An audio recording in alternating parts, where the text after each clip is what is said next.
లేకపోతే నేను ఎట్లా ఆహ్వానిస్తాను భారతీయ జనతా పార్టీ? ఒక్కసారి పల్నాడు వెంకటరెడ్డి గారిని అడుగుదాం మీ ప్రశ్నలన్నీ కూడా. వెంకటరెడ్డి గారు నమస్కారం అండి. నమస్తే. ఏంటి వెంకటరెడ్డి గారు ఎలా చూస్తారు? ఏంటి కిషన్ రెడ్డి గారు అసలు నిధులు రాకుండా అడ్డుకుంటున్నారు అనేది విమర్శ. రేవంత్ రెడ్డి గారికి క్రెడిట్ రాకూడదంటే మరి వ్యక్తిగతంగా రాజకీయం చూసుకోవాలి, కానీ ఇట్లా రాష్ట్రానికి నిధులు రాకుండా చేయడం ఎంతవరకు కరెక్ట్ అండి? ముందుగా మీకు అలాగే ఫోర్ సైడ్స్ టీవీ ప్రేక్షకులకి ప్యానల్ పెద్దలందరికీ నమస్కారం. రేవంత్ రెడ్డి గారు చెప్పే మాటలు కానీ ఇచ్చే స్టేట్మెంట్స్ అన్ని కూడా బ్లాక్ మెయిల్ రాజకీయాలు. రోజుకో స్టేట్మెంట్ ఇస్తా ఉన్నారు. ఓ రోజేమో కేసీఆర్ పార్ట్నర్ అంటారు, ఇంకో రోజేమో రకరకాల మాటలు మాట్లాడతారు. ఇది రకరకాల ప్రాజెక్టులు అడ్డుకుంటున్నారని చెప్పేసి కిషన్ రెడ్డి గారిని ప్రస్తావించుకుంటూ అంటా ఉన్నారు. పర్సనల్ గా మాట్లాడుతూ ఉన్నారు. ఆయన చేతగాక చేయలేక, ఆయనకు దమ్ము లేక, ధైర్యం లేక ఆయన మరి ఇచ్చిన హామీలన్నీ కూడా 6 గ్యారెంటీలు కానీ, దగ్గర 66 హామీలు కానీ, లేకపోతే 400 అంశాలు, ఇవన్నీ కూడా భారతీయ జనతా పార్టీని అడిగి ఇచ్చారా? ఇది వాళ్ళ మేనిఫెస్టోలు మేము అమలు చేయాలనా? భారతీయ జనతా పార్టీ అమలు చేయాలనా? వాళ్ళు ఎవరిని అడిగిచ్చారు? వాళ్ళకి తెలియదా? బీఆర్ఎస్ పార్టీ 7 లక్షల కోట్ల రూపాయలు అప్పులు చేసిన తెలియదు వాళ్ళకి? రేపొద్దున మేము నెలకి 6,800 కోట్ల రూపాయలు వడ్డీ కట్టాల్సి వస్తుందని తెలియదు వాళ్ళకి? వాళ్ళు ఎక్సర్సైజ్ చేసి వచ్చారా, లేకపోతే వాళ్ళు భారతీయ జనతా పార్టీని అడిగి వచ్చారా?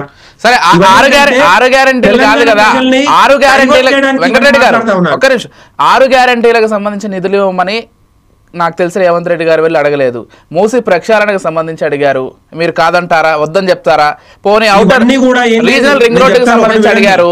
ఇవన్నీ కూడా ఈ మూసి ప్రక్షాళన కానీ ఇవన్నీ కూడా వచ్చే మొత్తం ఫండ్స్ అన్ని కూడా డైవర్ట్ చేసి వీటి కోసం ఖర్చు పెడతారు. గత బీఆర్ఎస్ హయాంలో చూసాం మనం. 2,50,000 కోట్ల రూపాయలు 2,50,000 ఇండ్లకి మంజూరు చేస్తే 6,000 కోట్లు ఎక్కడ పోయినాయి? ఎక్కడ డైవర్ట్ చేసిరు వీళ్ళు? అడగారా ఎవరు? ఇప్పుడు బీఆర్ఎస్ అధికారంలో ఉన్నప్పుడు అట్లా మీరు ఎట్లా కంక్లూడ్ చేస్తారు? లేదు వెంకటరెడ్డి గారు, గత బీఆర్ఎస్ పాలనలో వెంకటరెడ్డి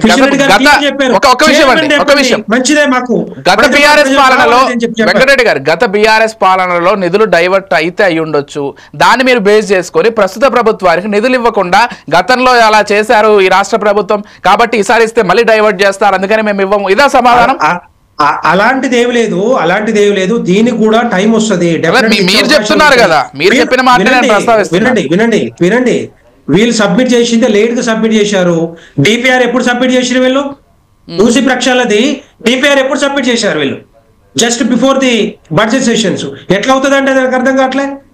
4-5 నెలల ముందు నుంచే మన తెలంగాణ రాష్ట్రానికి కావాల్సిన నిధులు కానీ, ప్రాజెక్టులు కానీ, రైల్వే ప్రాజెక్టులు కానీ రకరకాలుగా ఆ డిపిఆర్లు అన్ని కూడా సబ్మిట్ చేయాల్సిన బాధ్యత ఎవరి మీద ఉంది? భారతీయ జనతా పార్టీ మీద ఉందా? కాంగ్రెస్ ప్రభుత్వం మీద ఉంది. ఇదే రేవంత్ రెడ్డి గారి మీద ఉంది. ఏం చేశారు? నిద్రపోతున్నారా అప్పటి నుండి? ముందు ఇవన్నీ కూడా ముందు పెట్టుకోవాలి.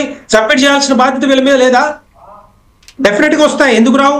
వీళ్ళు అడిగితేనే అంత గత 10 సంవత్సరాలుగా బీఆర్ఎస్ పార్టీ కానీ కేసీఆర్ అడిగితేనే నిధులు ఇచ్చారా? దగ్గర 10 లక్షల కోట్ల రూపాయలు ఖర్చు పెట్టి ఈ రోజు ఈ రోడ్లు కానీ, లేకపోతే రోడ్ వేస్ కానీ, హైవేస్ కానీ, రైల్వేస్ కానీ, ఎయిర్వేస్ కానీ ఇవన్నీ ఎట్లా వచ్చినాయి? ఈ తెలంగాణ రాష్ట్రంలో చూసినా కూడా, మీరు నార్త్ ఏది స్టేట్స్ లో చూసినా కూడా మీరు చూడండి ఒక్కసారి పోయి, అక్కడ రోడ్లు ఎట్లా ఉంటాయి, ఇక్కడ రోడ్లు ఎట్లా ఉంటాయో. ఖర్చు పెడతా ఉంది తెలంగాణ రాష్ట్రానికి ప్రధానమంత్రి నరేంద్ర మోడీ గారు. మరి డెఫినెట్ గా బాగుపడాలని ఆలోచనతో ఖర్చు పెడతా ఉన్నారు.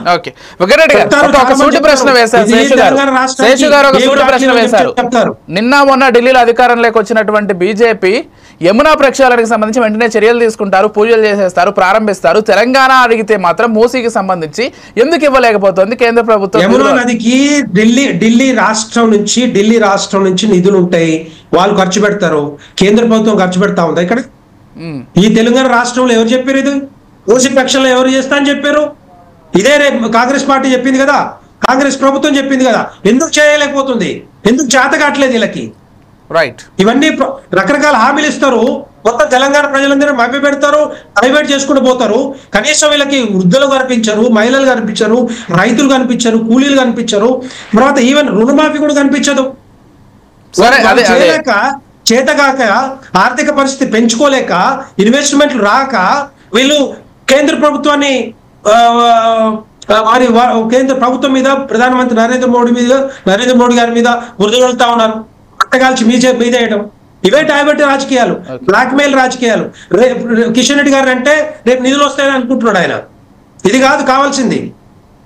మీరు చేయాల్సిన పనులు చేయకుండా, మీరు ఇవ్వాల్సిన హామీలు ఏదైతే డిపిఆర్లు ఇవ్వకుండా ఇప్పుడు బురద జల్లితే ఎట్లా నాకు అర్థం కాదు. ఓకే, అంటే కేవలం రాష్ట్రానికి మేము కంకణబద్దులై ఉన్నాం. భారతీయ జనతా పార్టీ డెఫినెట్ గా తెలంగాణ రాష్ట్రాన్ని. వెంకటరెడ్డి గారు ఒక ప్రశ్న ఫైనల్ గా, కేవలం రేవంత్ రెడ్డి అనేటువంటి ఒక వ్యక్తికి వ్యక్తిగత ఇమేజ్ ఎక్కడా రాకుండా చూసుకుంటోంది బీజేపీ. అందుకే కేసీఆర్ తో కుమ్మక్కయ్యి రావాల్సిన నిధులు కూడా రాకుండా చేశారనేది స్వయంగా ముఖ్యమంత్రి చేసినటువంటి కామెంట్. మీరు రోజు రేవంత్ రెడ్డి గారు రోజు ఒక స్టేట్మెంట్ ఇస్తున్నారు, మీరు నమ్ముతారా? మీరు నమ్ముతారా? చర్చలు ఎందుకు వస్తున్నాయి ఇక్కడ? ప్రతి దాని మీద చర్చ ఎందుకు వస్తుంది? మీరు నమ్ముతారా చెప్పండి, నాకు చెప్పండి. అంటే స్వయంగా రాష్ట్ర ముఖ్యమంత్రి అంత పెద్ద కామెంట్ చేస్తే బ్లాక్ మెయిల్ రాజకీయాలు చేస్తున్నా అని చెప్తారు, ఒకరోజు రకరకాల స్టేట్మెంట్ వదులుతూ ఉంటారు. ఎంత కూడా మీడియాలో చర్చ జరగాలి, నా పేరు బయట ఎప్పుడు కనపడతా ఉండాలి, నేను టైం పాస్ చేసుకుంటూ పోవాలి. ఇదే గత నెక్స్ట్ 4 years కూడా ఇట్లాగే చేస్తా, ఎందుకంటే ఎక్కువ చేత కాదని చెప్పేసి. నేనేమంటున్నానంటే, ఒకవేళ నిజంగానే తెలంగాణ రాష్ట్రం, తెలంగాణ ప్రజలు బాగుపడాలంటే ఇదిగా చేసేది. ఆయన హైడ్రా మీద తీసుకొచ్చిన ఇది కానీ, హైడ్రా తీసుకొచ్చిన విషయం కానీ, మూసి ప్రక్షాళన కానీ, లేకపోతే ల్యాండ్ ఎక్విజిషన్ కానీ, లేకపోతే రకరకాలుగా ఈవెన్ బీసీ కులగణన మీద కూడా నిజంగానే చిత్తశుద్ధి ఉంటే, ఈయన నిజంగానే సైంటిఫిక్ గా చేసి ఉంటే, మన బీసీ కుల సంఘాల నుంచే ఎందుకు వ్యతిరేకత వస్తుంది? ఎందుకు వ్యతిరేకత వస్తుంది? సరే, ఆ విషయాలు పక్కన పెడదాం. ఒకసారి మనతో పాటు మిట్టా నరసయ్య గౌడ్ గారు కూడా యాడ్ అయ్యారు, వారితో మాట్లాడదాం. ఓకే వెంకటరెడ్డి గారు, ఫైన్. మిట్టా నరసయ్య గౌడ్ గారు కూడా యాడ్ అయ్యారు కాంగ్రెస్ పార్టీ నుంచి, వారితో ఒకసారి మాట్లాడదాం. నరసయ్య గౌడ్ గారు నమస్కారం అండి. నమస్తే సార్. సో ఏంటి అసలు నిధులు రాకపోవడానికి ముఖ్యమంత్రి వెళ్ళి అక్కడ ప్రధానమంత్రిని ఒప్పించుకోవడమో, లేకపోతే కేంద్రంతో సఖ్యతగా ఉండడమో, ఇవన్నీ ఒక ఎత్తు. కానీ దీనికి ఏం సంబంధం లేకుండా కిషన్ రెడ్డి వల్ల రాలేదు, లేకపోతే బండి సంజయ్ వల్ల రాలేదు, ఈ